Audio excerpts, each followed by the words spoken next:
What's up, guys? In this tutorial, I will show you how to mention someone in a WhatsApp status update. To start, open WhatsApp on your device.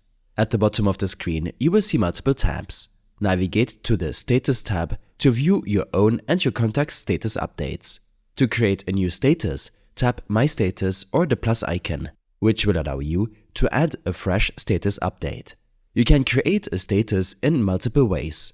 The first way is to capture a photo or video by using your device's camera to take a live photo or video for your status. The second approach is to create a text-based status by tapping the text option to add a message or any text-based content. Lastly, you can also upload from your gallery by selecting a saved photo or video from your device's Photos app.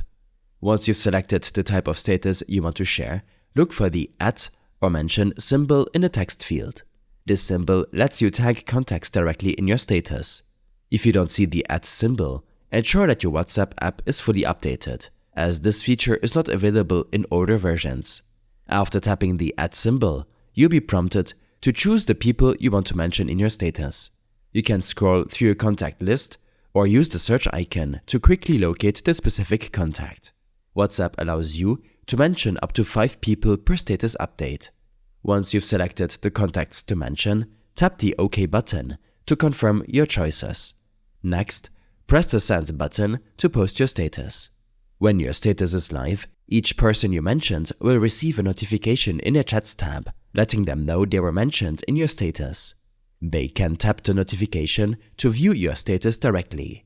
Additionally, they may have the option to edit and share your status content with their contacts if you're allowed this in your privacy settings. I hope this helped you out. Leave a comment if you have any questions and see you in the next one.